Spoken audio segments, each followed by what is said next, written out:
Webb, what's up, man? Brian Gray, how are you, sir? I'm doing pretty good. I just spent the last week just working my tail off on stuff up here, but I'm still feeling pretty good. We did some racing yesterday, had a little birthday party. It's been a good time, good week. I saw somewhere where you had been on the go-kart track. Am I mistaken there? Dude, I know they're all listening. And I absolutely we went out there, and I said, I'm going out, and I know that everybody thinks this is for fun, but I said, look, this is a for real ass whooping going to be handed out tonight. And they didn't believe me, and I did. I handed them all one. Josh Edwards, Rodney, Ricky, Leonard, Chris, all of them. They got it. I laid them out, dude. Did you also show them the platinum card and the chicks on your arm? Dude, I flipped on my butt cheeks when I was done, I'll tell you that much. All right, I'd also like to welcome to our program Kyle May. The girls are looking for Kyle. Do what? I said they're all looking for you, dude. Yeah, I know. They're out there. Dude, we need to meet up like somewhere in Middle Tennessee. I'm going to hand you a big go-kart ass whooping. Yeah. We'll just have to see. Just have to see how it goes. Now Brian Gray, let me tell you this. Kyle's mom is a known race car fanatic, and she's also a hell of a go-kart driver. Fill him in, Kyle May. She's dirty. She's probably the cold-heartedest go-kart driver I've ever raced against. I have to pay her back several times while we're racing, and most of the time, if the whistle's getting blown, it's being blown at her because she will run you over.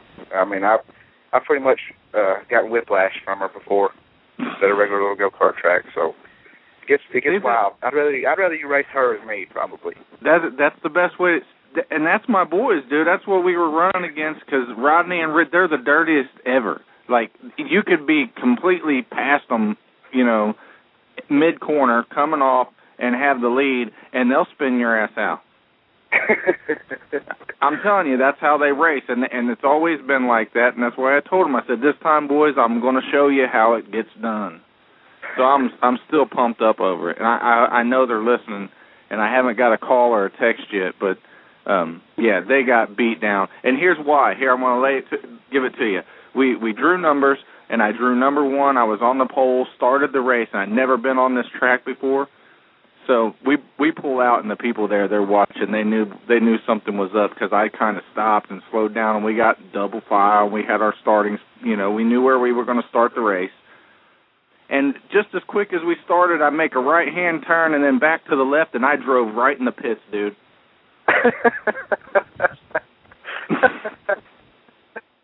Well, but here's the best part, Kyle. As I went slow through the pits, and I'm watching them, they're all going on their merry way, and I ran their butts down, dude, and lapped about half of them. Yeah, that's the best way. What we'll do is here in a few months we'll try to do an in the dirt go-kart meeting somewhere and invite some of the listeners and everyone show up. We'll make that happen at some point. But right now, let's go ahead and start the program. I've got James Essex from the Lucas Oil Late Model Series on the line here. Mr. Essex, are you with us? Yes, sir. How you doing tonight? I am slap wore out, sir. I've just yesterday got back from Tampa. I was down there with the Neesmith Series. I understand you guys have some racing going on down that way. 1 week from tonight, we'll start it out 6 nights in a row, the Darwin Internationals, and back-to-back Monday and Tuesday, 5,000 to win, and then Wednesday and Thursday will be 7,000 to win, and then Friday and Saturday, 10,000 to win each night, and looking forward to it. Al and Todd have the track in shape. Just from my conversations with Al, he wants to give you guys a little less cushion, but all in all, this is that's what he said, Brian. That's not my words; it's his. There's new dirt down in the corners, and it seems to have taken to the track well, unlike another track earlier this season. What have you guys heard about the Speedway other than what I've told you, Mr. Essex?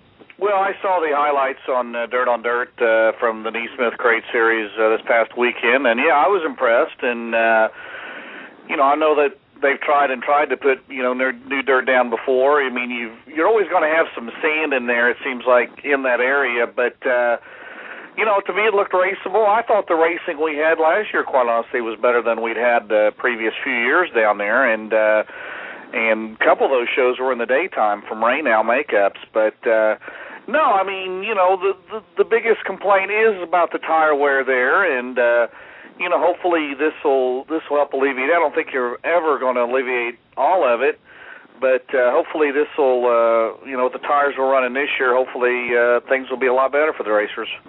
That's a totally different surface down there too, and Webb, right. you were down there and witnessed it, I'm sure, many a times. It's very, very different. Well, I mean, I've seen it. I mean, quite honestly, we've had some pretty good day races down there the last few years. We've had some rain-out makeups.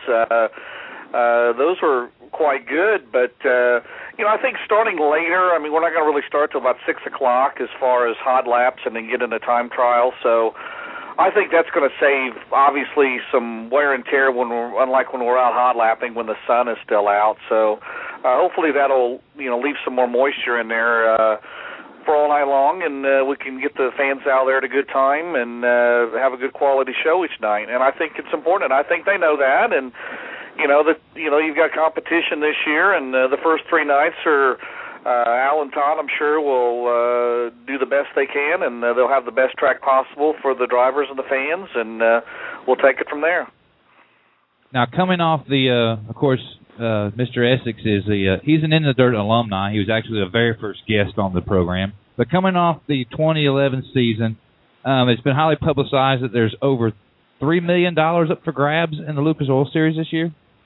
Well, yeah, in total purse money and prize money that'll be offered this year, and that's pretty impressive. I mean, nothing like that's ever been offered before. I mean, as far as the crown jewel races, the big races that the series sanction, I mean, we've added money into the regular 10,000 to win races. They'll now pay $800 to start, and that's good. And we'll still have our winner's circle money for the top 10, and so I mean, it's a great opportunity for the drivers, and, as we well know last year, I mean, the top 3 in our points were Jimmy Owen, Scott Bloomquist, and Don O'Neill, and not only did they dominate the Lucas Oil Series, but they basically dominated everything else they went to, so they're coming off a solid year, and I'm sure they're all looking forward to getting things kicked off next week at East Bay. Looking over the schedule here, is there any new tracks that weren't on the schedule, and what tracks were left off for the 2012 season? We'll be at Hartford, Michigan. That'll be the first time we've ever been there. That's a big track. I've been there before when I was with the Northern All-Stars back several years ago. That's a well-run facility there. And then we're going to be at the I-80, out in Nebraska. Looking forward to it. And I know it's a very nice facility and looking to sanction the U.S. Silver Dollar Nationals for the first time. And no, as far as any tracks, Winchester, Virginia, I know we've really had some good shows there, and I mean, who knows, there may be a possibility later in the year that they may get back on, but I'm really not sure. With the Virginia Motor going to the 2-day event there in September, with the event that we sanctioned there, that kind of threw a kink into that, but we try to work with everybody. I mean, we've turned down probably 15, 20 other races. I mean, we could quite honestly run 70 races, but the schedule is very heavy in July. I mean, pretty well spread out to where it's good. And a lot of our drivers, they've got families, and I know, we've heard some, good and bad talk about the schedule from them. And but I think, other than July, it's pretty well, there's some off weekends in there, and and like I said, I think in June we only run a couple of weekends out of 4, so that's not bad. July 20th to July 26th is like a mini hell tour of the Northeast.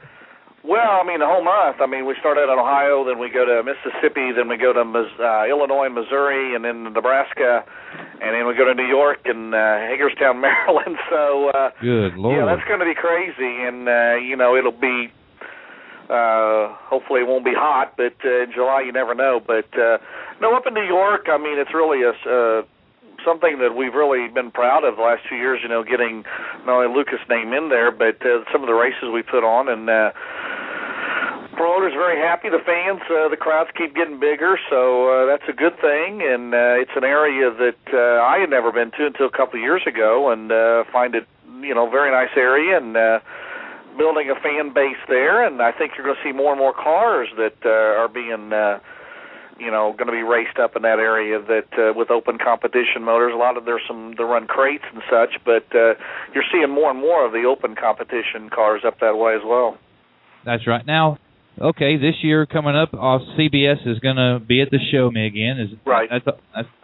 Is that going to turn into something on a yearly basis, or is it just, I'm not so sure that it's going to last. Am I totally off base in thinking that? Well, you never know. I mean, it got fairly good ratings last year, and it was shown a month afterwards, or no, we were very pleased with the production of it, and I know CBS was very pleased, and part of the CBS Sports Spectacular, and it's a way to get not only Lucas' name out there, but to show these people their late model racing. And I think that our Speed Channel shows, they've gotten better over the years. Like I told you the other night, I mean, there's nothing like being there in person.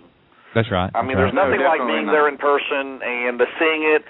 But I think it's helped the crowds the following year that a race has been on TV to say, I'd like to go to Florence. I'd like to go to whatever track, that is on the schedule, that the Portsmouth or whatever, and see the quality of racing that we see there. I mean, obviously Knoxville is a known name, quality from the Knoxville Nationals of sprint cars, but that's always a good show out there. People are never disappointed, and the late model brand out there is just getting bigger and bigger, and there's a lot of very good drivers from Iowa and a lot of great fans out that way. But as far as the CBS, I mean, as long as they show it on and that's great for the sponsors.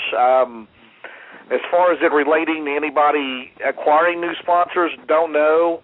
I think it takes a little bit of time on that. The economy is still trying to recover, but still not to the point, and it may never be back to the point it was, 5-10 years ago. But no, I think it's a good thing. I think it's good for the drivers, and they put on a great show, and come down to the final lap, and between Bloomquist and Owens, and what better drama could you have between those two?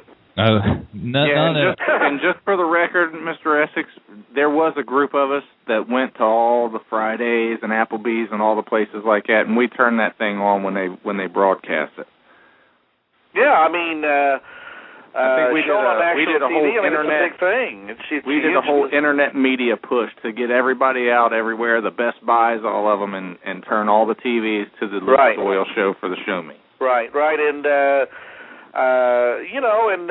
It can only get bigger, I think, and, that hopefully, Lucas Oil's got a lot of sponsors they need to please, they need to take care of, and hopefully the trickle-down effect to the drivers and the race teams as well. I mean, with NASCAR kind of being the way they are and losing sponsorships and pricing themselves, quite honestly, out as far as, some sponsorships are concerned, that, we'll just see, and maybe we can get this economy turned around a little bit better, and, maybe some of these other race teams they can get into some of this money as well. That could possibly be out there for sponsorships.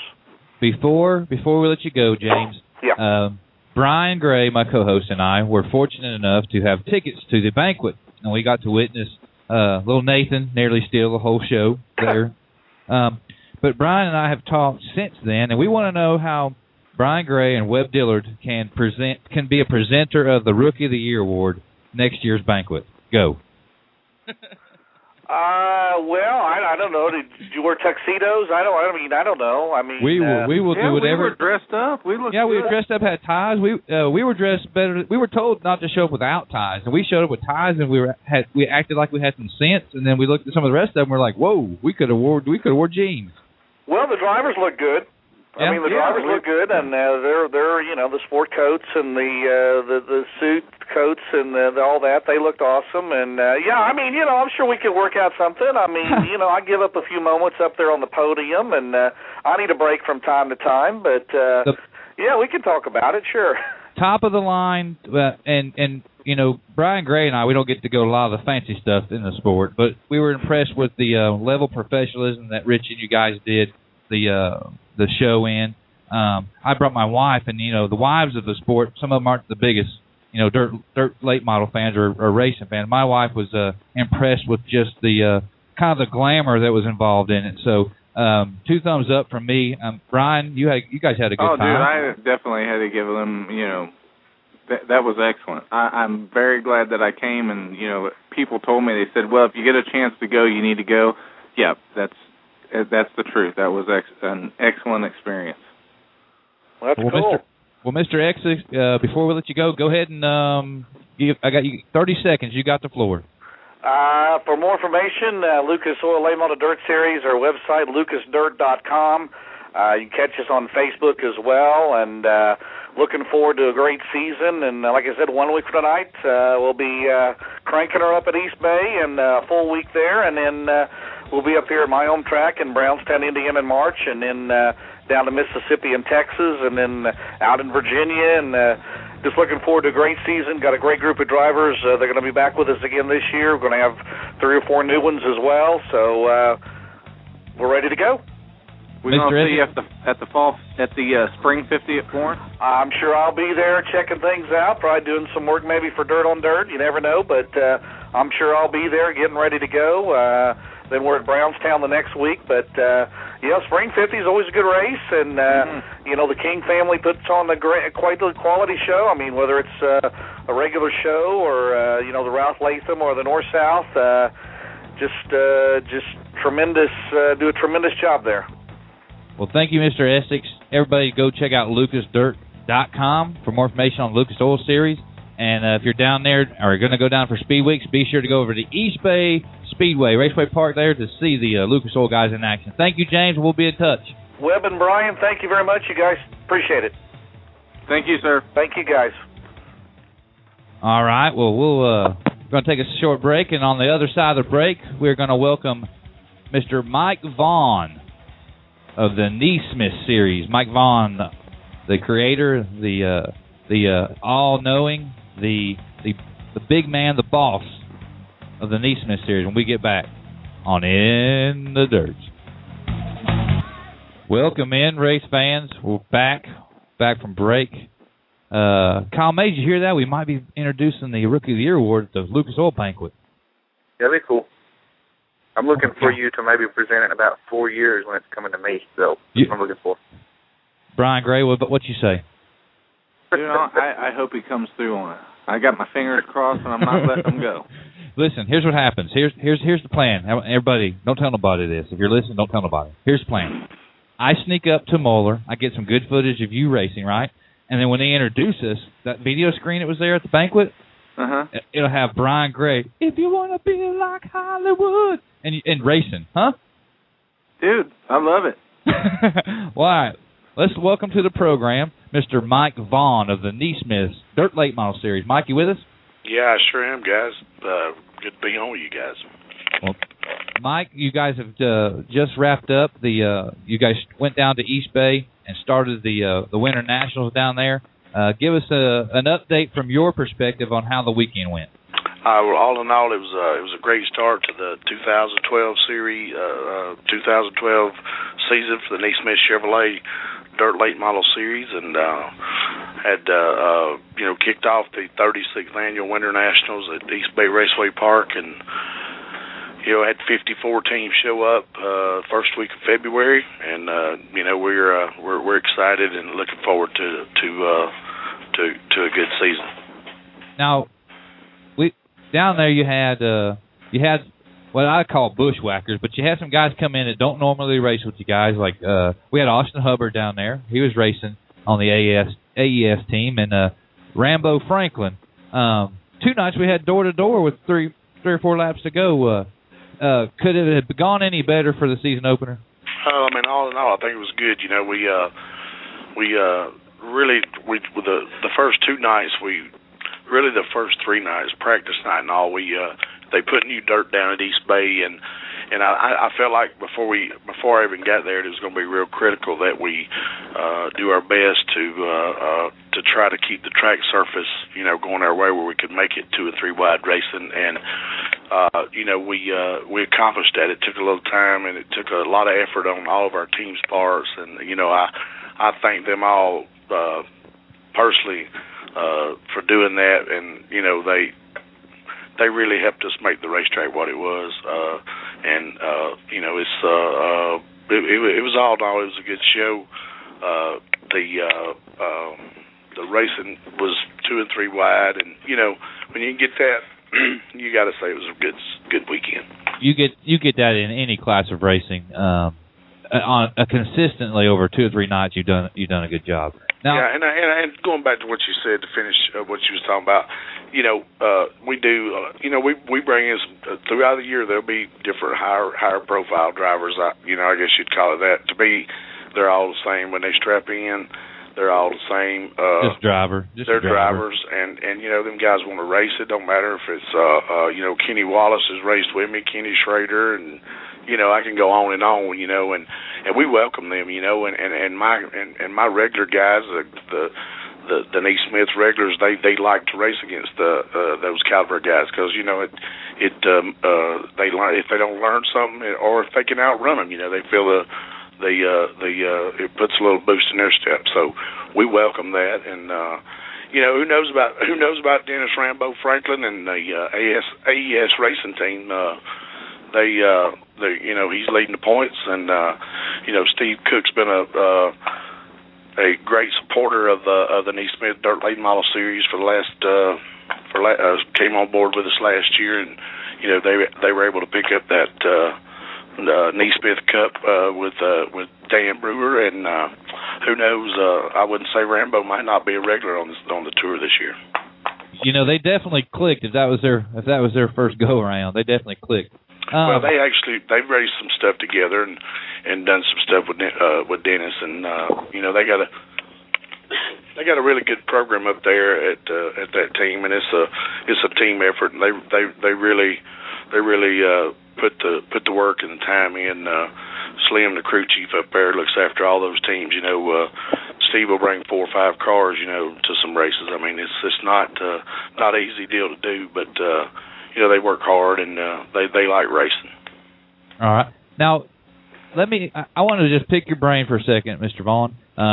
We've crossed paths several times here, especially over here in Northeast Alabama, Green Valley, up at Fort Payne Motor Speedway. But tell me, what is your philosophy when it comes to?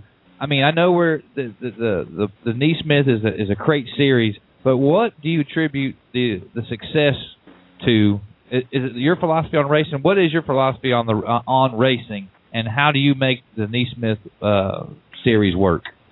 Well, I mean, I'm a fan at heart. Number one, always was, always will be. For the last 35 years. So,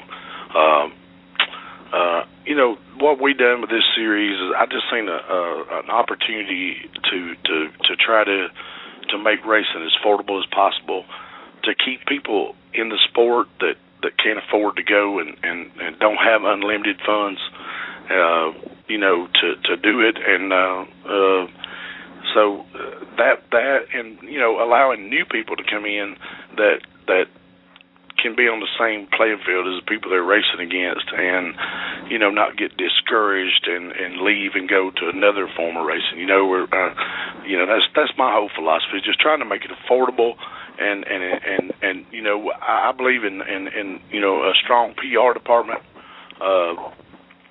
that and a strong tech department. If you're going to run a spec series, then you have to run a spec series. You don't just put a rule book out and expect everybody to go by it. You have to do what it takes to keep that level playing field. I can't agree more with that. But what are some of the steps that you guys are taking to ensure that everything gets teched on a weekly basis? I mean, how many cars do they pull in? Do they do like random checks, or is it? Well, just I'm going to tell you, all weekly tracks are not the same. we try to align ourselves with good, solid racetracks and even new promoters that come in. That's the question that I'm asking is, are you guys leaving it up to the racetracks to handle that, or do you take that into your own hands? Well, let me finish.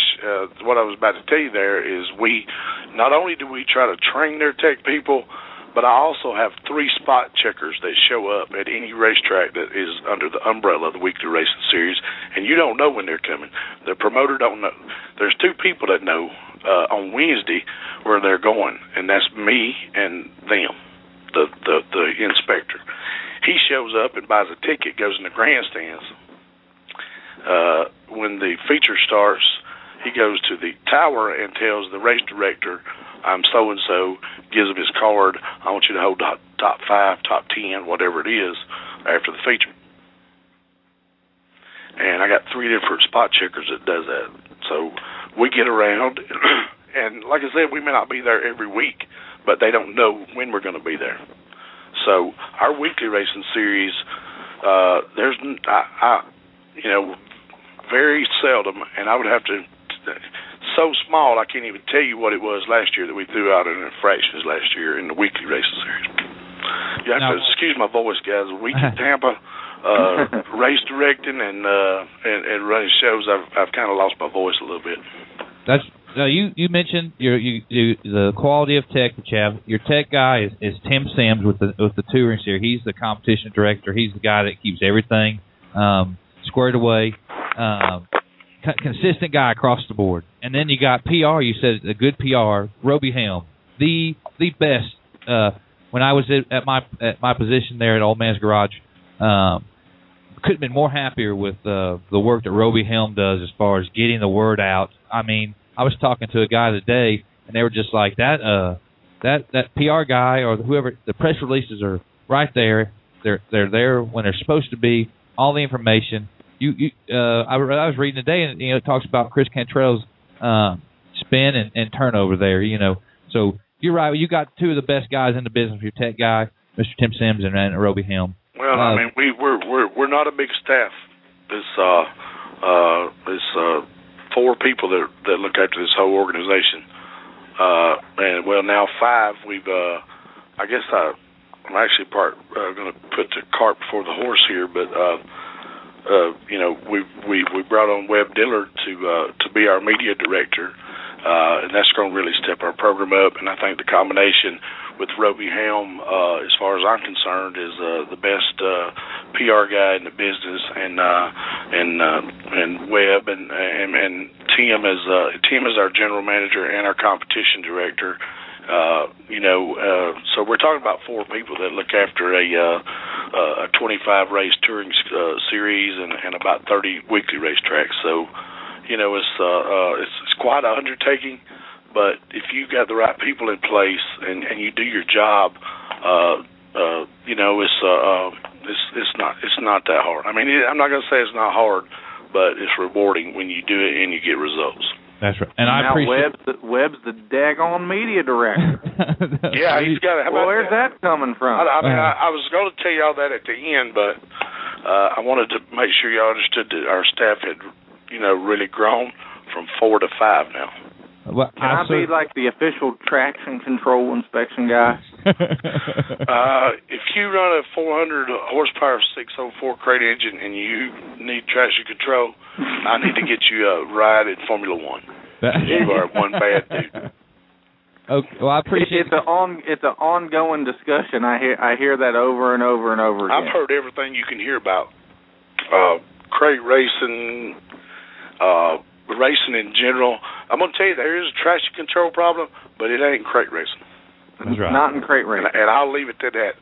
Hey, what about the new stability control? Have you seen that one? The other guys to worry about. Hey, they got guys running Magna Helix shocks. Who am I talking to? Who is this? It's Brian Gray. I'm sorry. Okay. Brian Gray is he's my co-host. He's out of Cincinnati, Ohio. He is a super late model driver for Motor Speedway. And okay. All right. Now, Brian Gray, Brian, you're my boy. You're my co-host. I'm gonna throw you under the bus a little bit. You can't run me over. I'm hard as a rock. Brian Gray he don't like the big old wings. And Kyle May's also with us. He's the house car driver for Old Man's Garage. Right, I know Kyle May. But do the Neesmith cars, they have them on there, don't they? Excuse me? Yes, sir. You got that big old ugly spoiler on the back of them cars. You call it ugly, I call it pretty. I mean, you like blondes, I like brunettes. You know what I'm saying? What we're going to do. But I'm telling you, I need to distinguish my cars. That's why but I don't did that distinguish them with that big old thing sticking on the back. Okay, what you want me to do?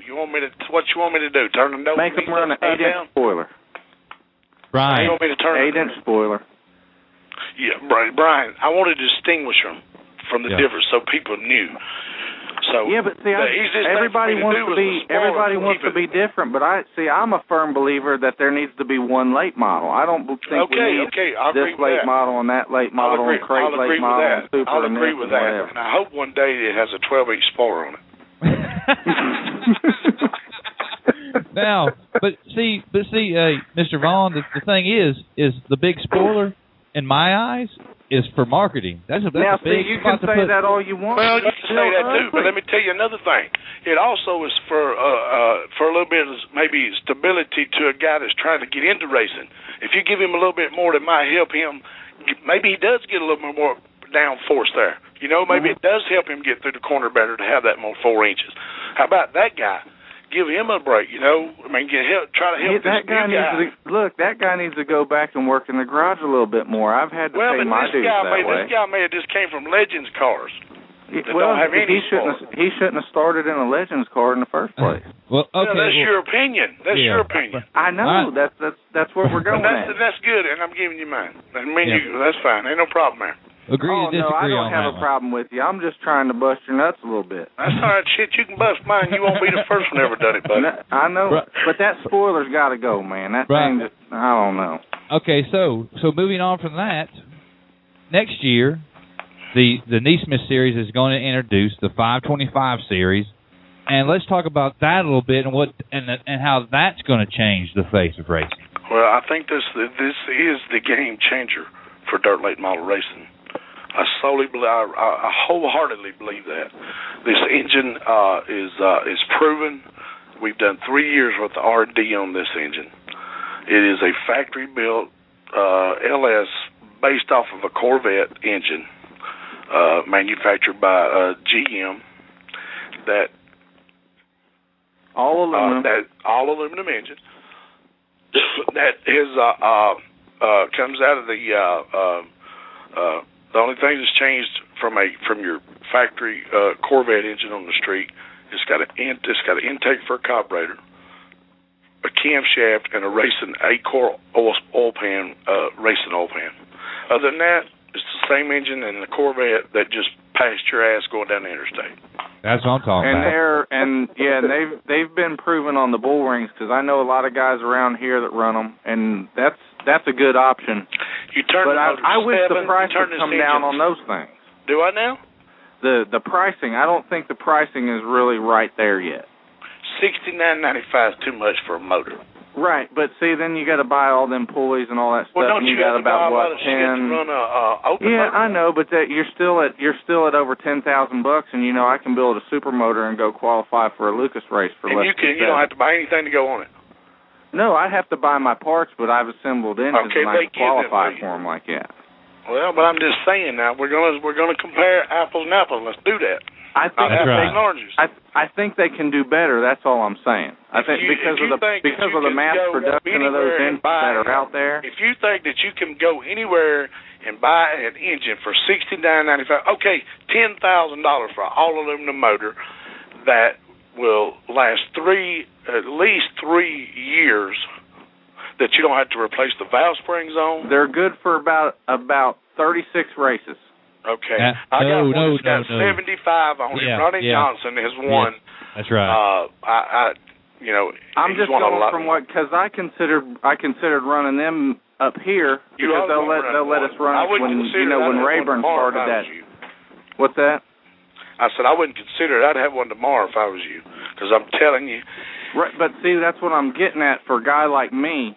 And what you got to understand is that a lot of the guys that I race with, we're still in that category as we are doing our own engine work ourselves. And doing it yourself, you can build you a decent motor for a lot less than what you're going to spend on getting that 525 together. And it's going to run for 3 years, and you don't never have to work on it.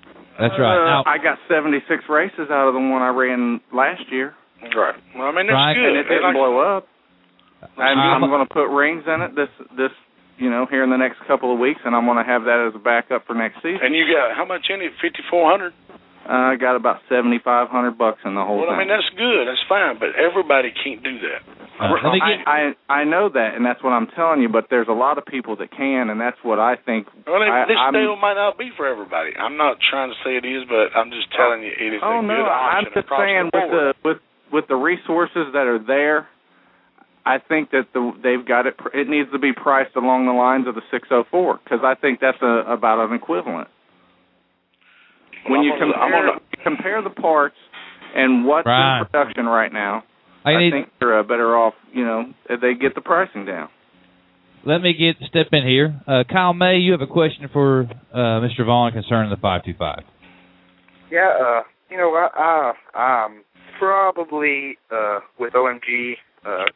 We're thinking about highly considering the whole 525 series next year, and just wondering. I've read a little bit about it on the website, and it goes into some detail, but not a lot. But what it says on there that only Neesmith is going to be able to rebuild them, and that kind of thing. It does not say that. No. Okay, that's what I was going to ask you. It says General Motors will be the only one to rebuild them. Okay, so but no other engine rebuilders. Okay, no, and also I would like to just go kind of some detail about what about people that already have them. I don't, but some people do. What are they going to be allowed to run with them too, or what do you mean? If anybody's got them and they've been gone into, then they're illegal. Okay, that's what I was going to ask. They have to be GM sealed. It's got to be GM sealed. That's right. Absolutely. Now, do you have any kind of? Are there anything in place to make sure that we know that they're GM sealed? Absolutely. I'm gonna tell you the whole deal right here, guys. Like I said, we've done the R&D on this thing. The late Bob Cross, the engineer that came up with the 604 and the engineer that came up with the 525, we tragically lost him in April of 2010 in a highway accident. We had done a lot of the homework and where we're at today before he died, and one of them was the sealing system on the 525. This has got a cap seal on it. If you try to mess with this blue cap seal, number one, it's going to break apart. But if anybody ever figures out, okay, we're going to get it off, on top of this seal, on top of this cap, is a GM logo and a box with a lithograph in it.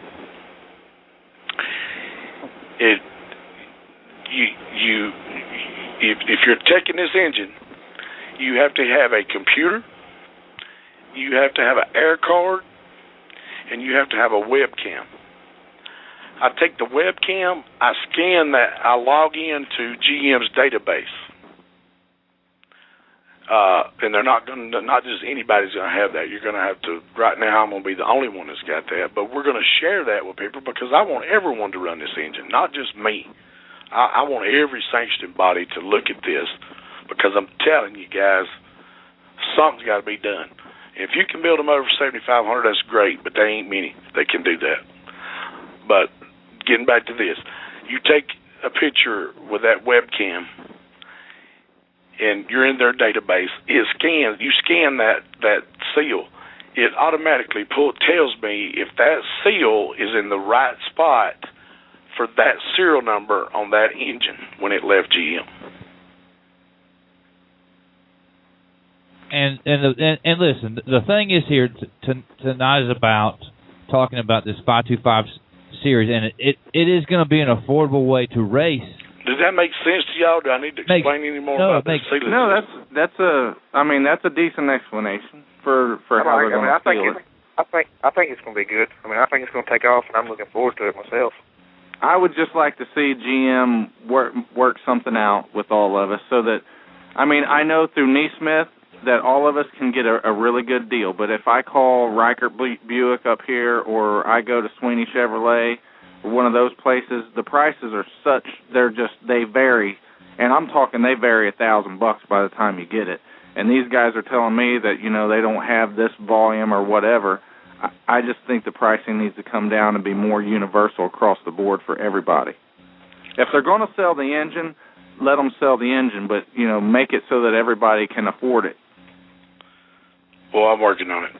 That's right. All right. Well, Mike, I certainly appreciate you coming on here. Lots of questions about the 525 series. It's going to be a wonderful thing. I hope you have me back on, because I hope, to give you a major national known company sponsor for this deal in a few weeks coming. And I think it's going to really be a positive for short track racing that's going to be great across the board and help us promote our drivers and short track racing. I'm not saying that there's not people out there that don't do a good job, but I think that there's more of the little guys out there than there is the prima donnas. And that's the guys that need the recognition, That's right. The guys that work, there's guys out there that just get everything handed to them on a platter. But I want to make it where it don't matter. The platter's cheap enough. You can buy it yourself. That's right. That's my goal. You got 30 seconds, Mr. Vaughn. Thank the sponsors of the Neesmith series. Man, I'm tell you, it would take me a long time, but I tell you, I'd really got to thank Neesmith Chevrolet, the whole Neesmith group, Claxton, Georgia, Jessup, Georgia, Savannah, the whole South Georgia area. They've been really good for us. They've been a long-time sponsor, and the people at GM Performance Parts, we work daily with them to develop the whole program. It's been a pleasure to work with them. The good folks at Hoosier Tire and Hoosier Tire South, VP Racing Fuel, Headman Hustler Headers. I can go on and on. I'm going to leave somebody out. RockAuto.com came on with us this year. I can go on, and all of our chassis people, GRT race cars, Warrior race cars, TNT race cars, Stinger race cars, Trackstar race cars, Rocket chassis race cars. I'm probably going to leave somebody out, but just all of our sponsors and all of our drivers and competitors and promoters and the people in the media, it takes us all working together. That's right. And I appreciate what you guys are doing. I've had fun tonight. Well, listen, Mike, this show is an open forum, and I want you to know that when we come on here, it's to stir. It is to stir stuff up. Because I probably said a couple of cuss words there, and I apologize about that. And that's all right, because I say a few cuss words here and there too, Mike. But I'm not here. I'm not trying to antagonize you, but I just want to be that voice. You can't do that. I want to be that guy that's going to ask you that question. You can ask me anything. I promise you. Anytime y'all want to have me on this show, you can ask me anything. Well, get us one of them motors cheap. All right. That's what we want. We're going to get cheap. We want cheap. What'd you say, cheat or cheap? I said cheap. I said we want them cheap. If we're going to run crate motors, we need to get them cheap. Yeah. Well. And they can do it. Okay. Well, I'm gonna bring it up at the next board meeting. They don't even have it. I'm gonna come up there and take you with me. I'll go with you. I have no problem go up there and tell them guys, look, you want to get back into motorsports? This right here is the future of your racing industry, and if you want to be involved in it, here's your opportunity. We haven't had too bad success in the 7 years we've been here. We've had almost 3,000 different drivers that's raced with this series. So I think we're doing something pretty good, but I'll always listen. That's right. Well, I'd like to thank you, Mr. Vaughn, for coming on. Webb, I really want to thank you. It's a pleasure working with you. Welcome to our team. I'm looking forward to the future, and I really enjoy our weekend and the job you did for us down there, buddy. I really appreciate the opportunity. This show's not about me or about it's about the racing, and that's absolutely. That's philosophy. That's what it all is. And if anybody gets out of that and it don't become about the racing and the race car drivers and the race tracks, then that's where we're suffering today. That's right. That's who needs to be recognized is the racers and the race tracks. That's what we got to promote. That's my philosophy, and I bring that to the table with y'all. I appreciate you, Tim Sims, Roby Helm, all you guys there, I'm flabbergasted to even be a part of it. So you're going to be a staple on the show, so I appreciate you. Thank you, buddy. Y'all have a good night. See you later. Mike Vaughn of the Neesmith series. Brian Gray tried to get me fired after my first week. That's your new boss. That's right. He's trying to get me fired. But you better watch it coming at me with that 12-inch spoiler. Oh, goodness gracious. This is why In the Dirt is. That's why In the Dirt is fun. All right, coming back on the other side, we're going to have Greg Johnson on In the Dirt. The wild thing. Wild thing. Yeah. And welcome back into In the Dirt. Goodness gracious. Kyle May, you with us? Brian Gray, you with us? Oh, yeah. Yes, sir. Oh, my goodness. Dude, I was getting texts from people. Hey, take it easy on that guy. Settle down. Oh, goodness. But the thing is I really do believe that our show is an open forum, and all ideas are welcome. And that's what helps to progress things. I'd like to welcome to the program right now this guy here, Greg Johnson. If you're in the Midwest, you know of him. Mr. Johnson, are you with us? Yeah. Tell us what's going on with that car over there, Greg. We just finished it up. We're going to load up in the morning and take off tomorrow afternoon for scrubbing. Now, so you're in the Rayburn house car, is that correct? Yes. And now this is just for me being in the chassis business, so to speak. Now, is it going to be a swing arm or 4-bar? No, it's a 4-bar car. Me and CJ put our heads together back in December, and we just came up with a program that is going to be pretty versatile.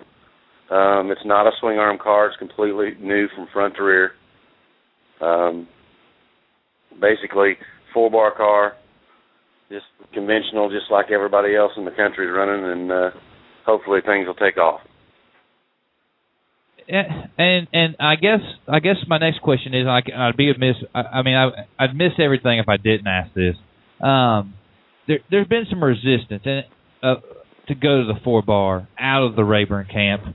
Why is it now that it's happening?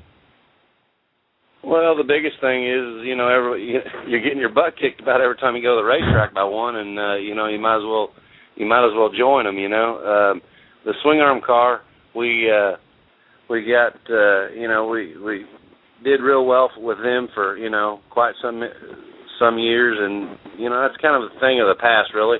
I mean, these short tracks you can get by with it, but when you get out on the big circuit, what happens is everything's pretty slick, and you just need the extra side bite, to where them cars just didn't have it.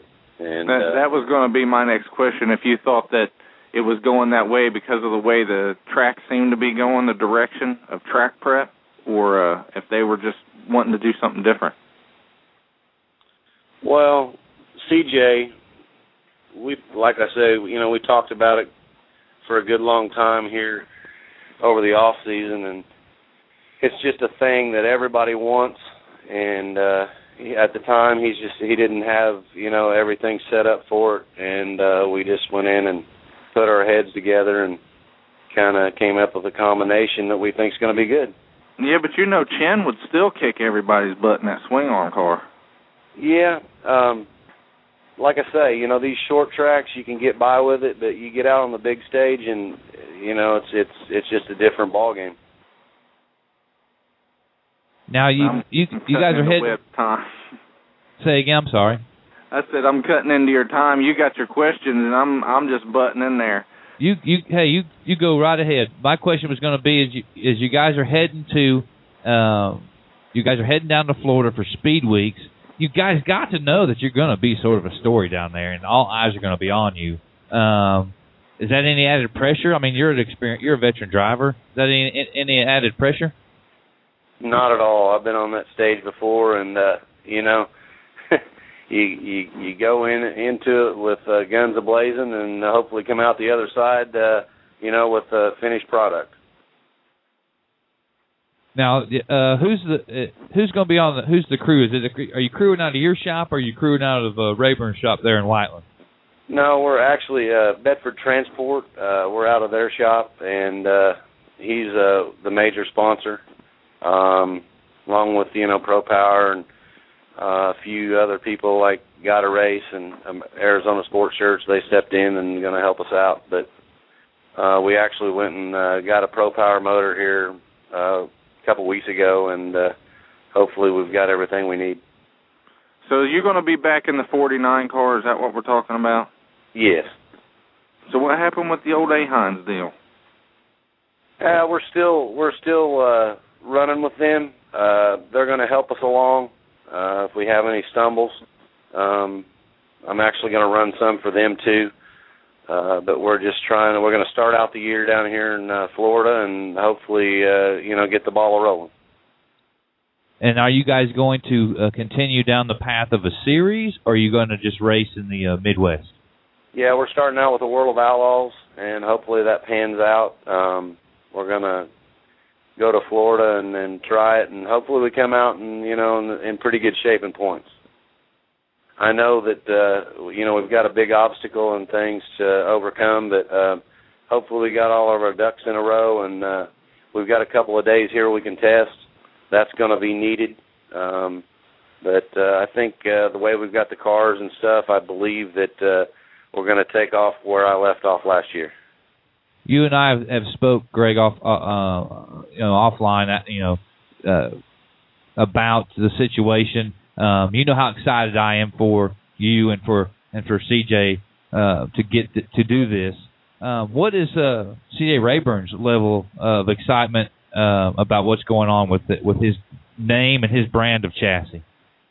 I tell you what, Webb, he really has, it's kind of opened up new eyes.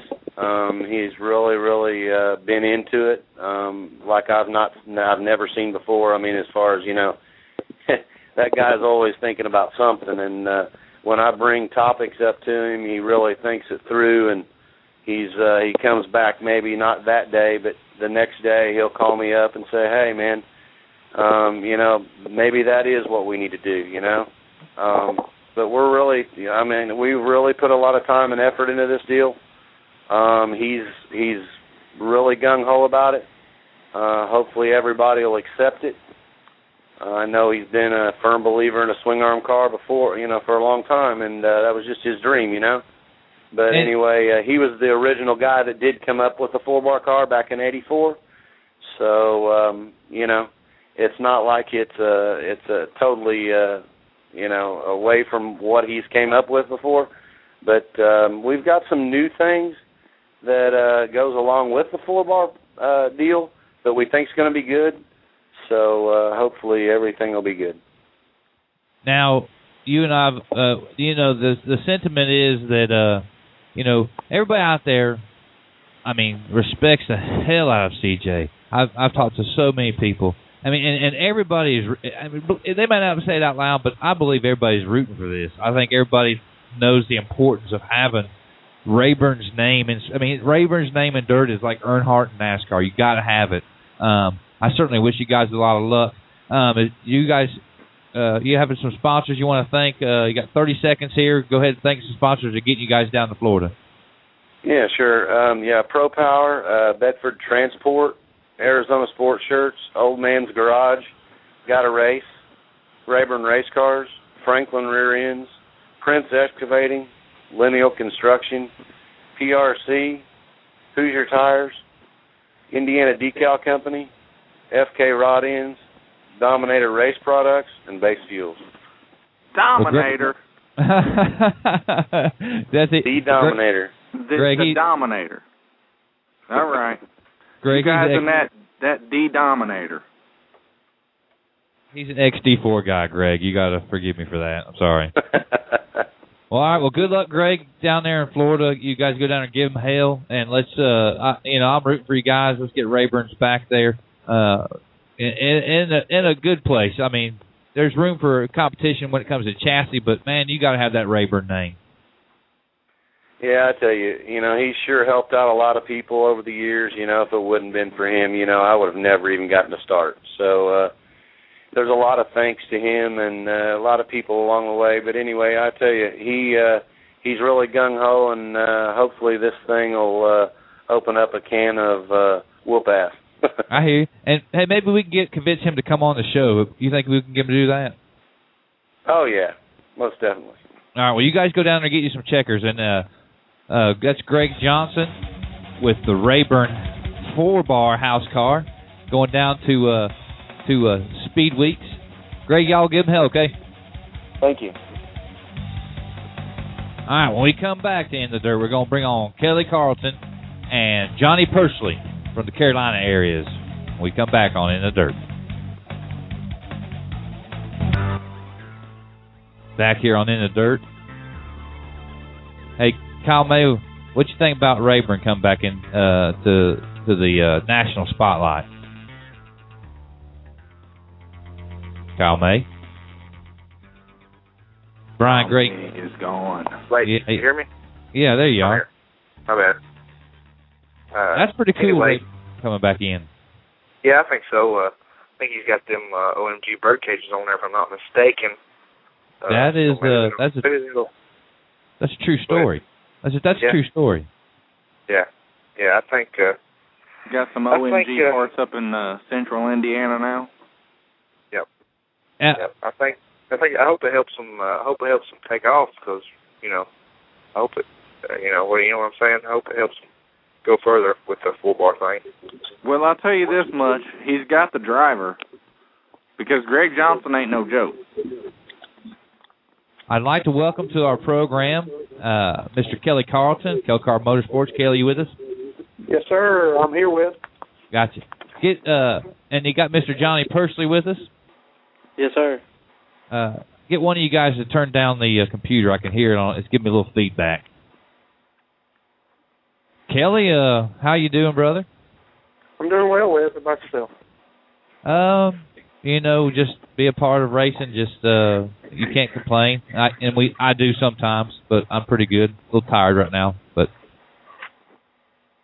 what's your initial thoughts about Rayburn coming back to national prominence, so to speak? Hey, stay right here with me, and they'll all be back. I mean, what else can you say? That's right. The guy's an icon, and he's really one of the most intelligent people I've probably ever met. And he did need some adaptation there. He had fallen behind a little bit and needed to figure that 4-bar deal out. And Greg Johnson is certainly one of the guys that can help him do that. And I think they should have some success out of it.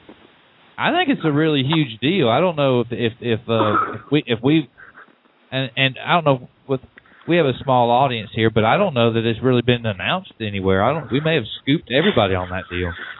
Well, the thing is, Webb, there's been guys building them 4-bar Rayburns for a while. Well, they've just been taking them and because CJ wouldn't do it, so they would just take them and they'd get their brackets, put them together themselves. But CJ is a genius. That's the problem. He's a genius, and I think he's one of the smartest guys. I mean, he is the guy that's pretty much come up with everything that you guys put underneath your cars. And without him being a part of the sport, I just think if your name is Rayburn, you're in dirt. If your name's Earnhardt, you're at NASCAR. I mean, that's the level I think that Rayburn is for the sport. I agree.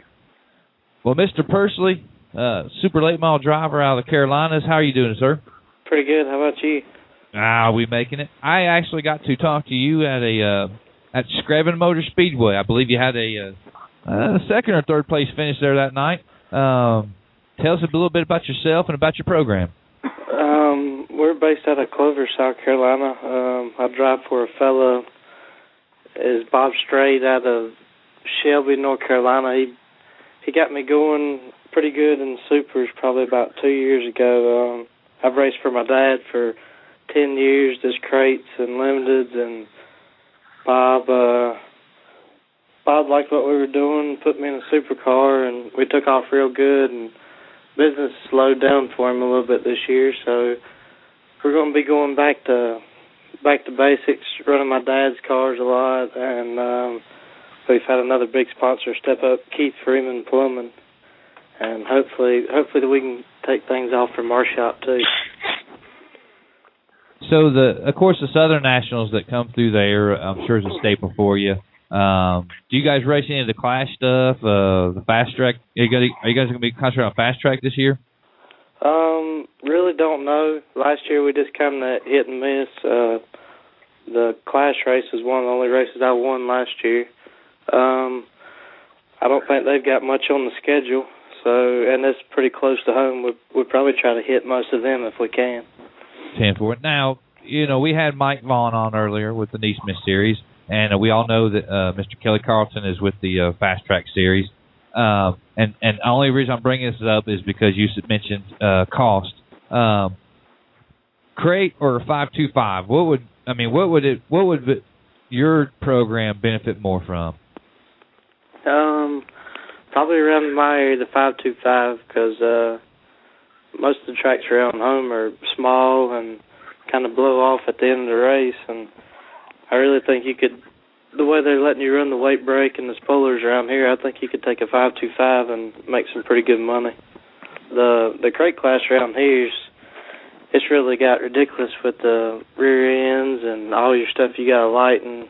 And you got to spend just as much or more money on them to get them going as a supercar, my opinion. I don't know if you. And there's where I got to come back with. I was going to say, I don't know if you listened earlier, Johnny, but I'm sure Brian Gray's fixing to say something. Nah, I didn't get to listen earlier. Go ahead, Brian. You should have listened because he was getting pissed off at me. I told him that 12-inch spoiler was ugly as sin, which it is. The 525 is overpriced. It's too much money. It is. You ain't going to win with it at Eldora.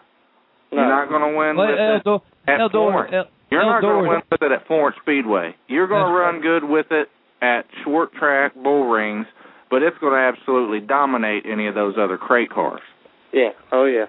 Well, now, the 525 series is just that, 525. They're just throwing a whole nother mess of I want to say something about it.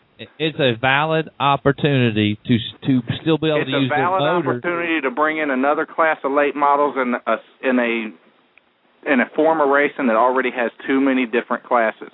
It is a valid opportunity. I find that, and if anybody can argue with me about that, enlighten me a little bit. But I just think there's too many classes of cars.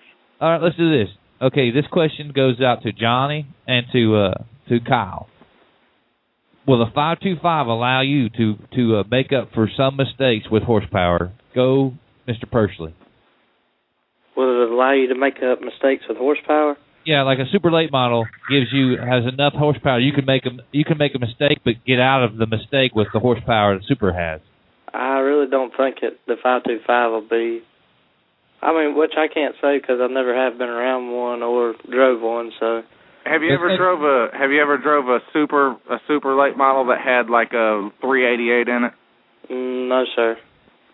Well, I've had a limited motor before, and that's probably somewhere around the thing, 600 horsepower. It'd be comparable to that. You still can get in the pedal and turn the car if you need to turn it, and it'll get you off pretty good. Yeah, and a crate's not. A crate's about driver and setup. Is that not right, Kyle May? Yeah, I have to agree with that. A regular crate motor to me is momentum. You know what I mean? You gotta be smooth and you gotta have momentum, and that's 90% of being fast with a crate motor, I think. So Brian, there you have it. It gives the super late model motor is just outrageously stupid price. Right, because everybody thinks that they got to have this and that and whatever, and you go and you want to get somebody involved in the sport again, and they look at the cost and they say, "Oh man, I can't afford that." When it's all bullcrap because all it takes, to be honest with you, I ran a modified for a long time. It got to the point with the modified, I said, if I'm going to spend this kind of money, I'm going to run a late model. Now you got to take it for granted that I've been running the late model for about 4 years now and running in the super class, and I started off and I was running like crap. I got the same equipment that I had 4 years ago, and I can run in the top 5 just about anywhere I go against any kind of competition. And I'm not spending any more money than I did when I was running that modified. All the vendors around here know what tires I get. I buy all my parts from L&M Performance out in Batavia, Bethel area.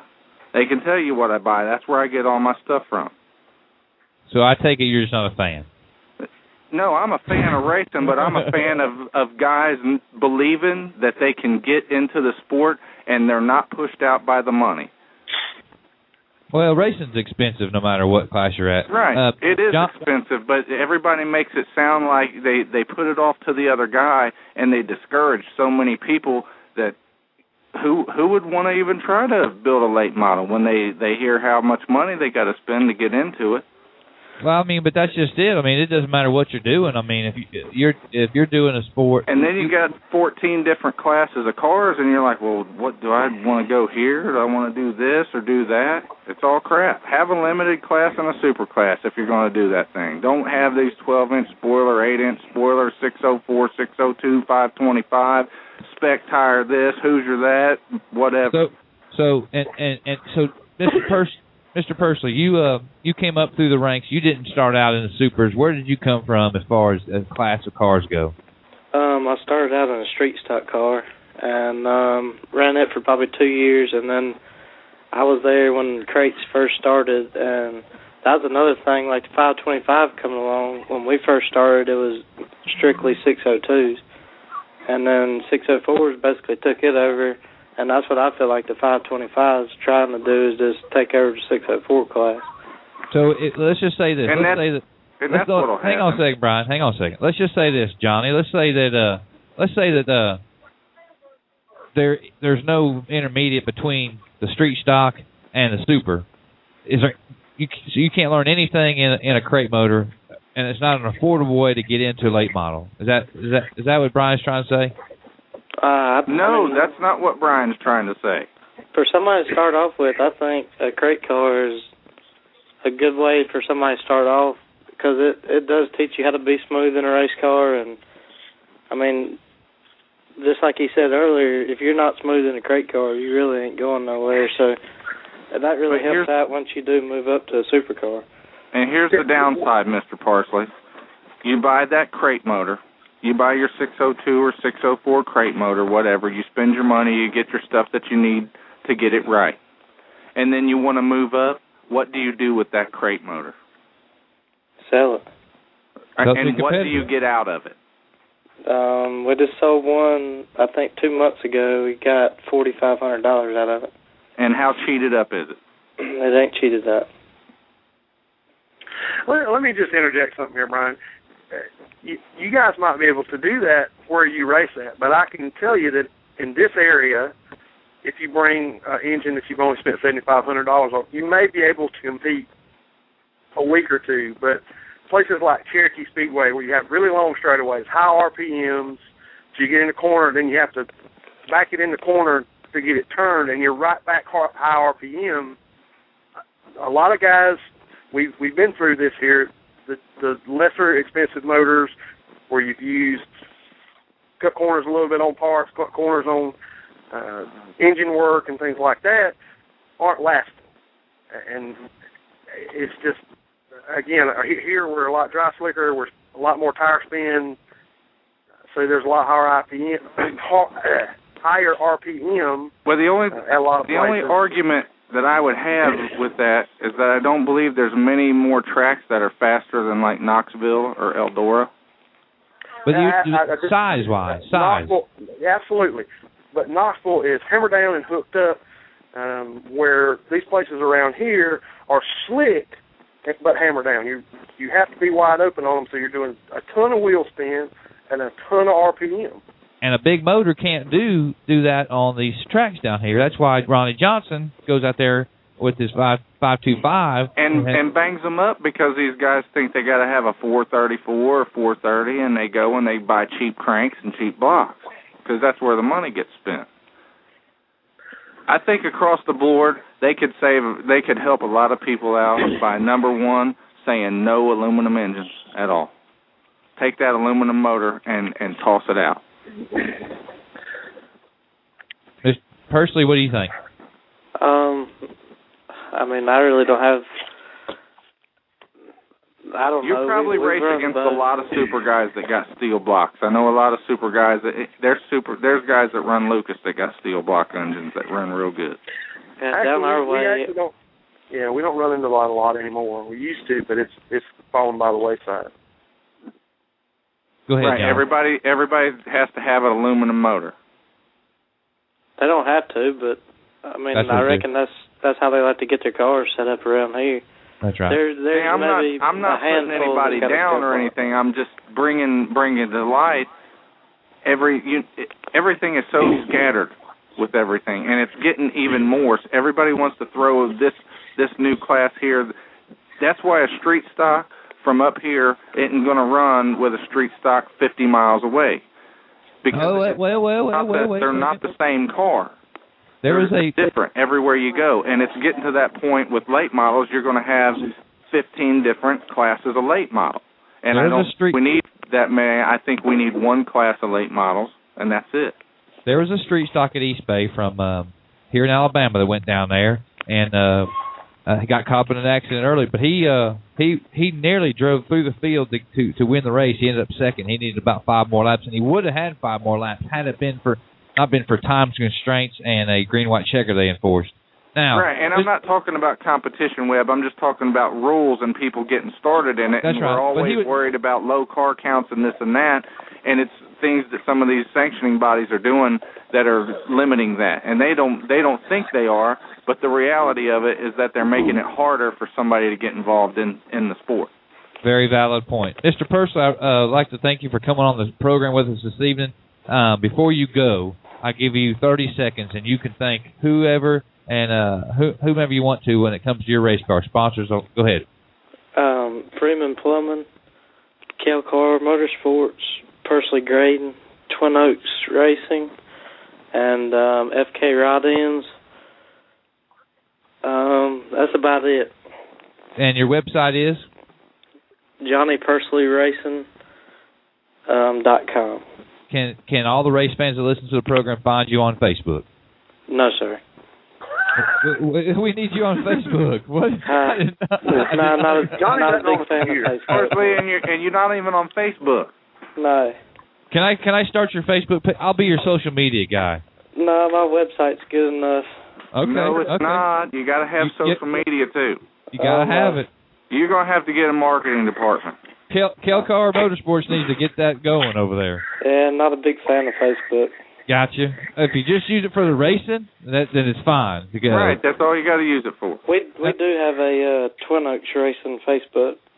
10-4. I got some. I'll tell you what I'll do, Johnny, is I got some video of you from that Southern Nationals. I got that post-race interview. I'll get it sent over to you. That way you can put it on Facebook. Okay. All right. Well, thank you very much. Kelly, you got anything? You got the Winter Freeze coming up. You want to talk about that real quick? Yeah, I do. Johnny's going to be there. Like you said, he had the third-place run there. He really likes the racetrack, and so I'm sure he's going to be real excited about getting there this weekend. Big show coming up. Biggest thing in Georgia by far. 20 grand to win World Outlaws for a couple of days there, and sprint shows both nights. Limiteds or Discovery Late Model Speedway late models on Friday night, and then Craig Late Models on Saturday night. Just a big show. Great food.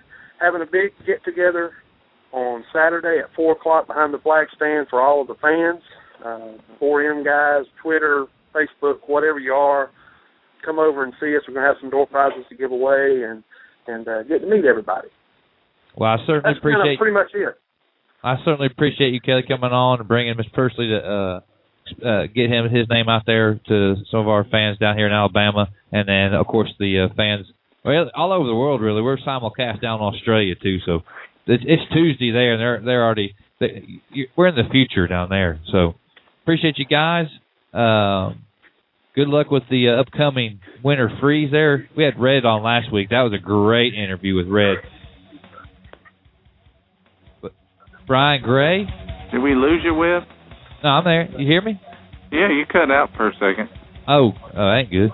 Dude, I'm going to run them all off. They ain't going to want to come and talk to me. Listen. The best thing about our program is that it stirs up conversation. And when you don't have conversation, when you don't have the exchange of ideas, You get mired down in lack of progress. You get mired down in doing the same thing over and over again and expecting a different result. That's the definition of insanity.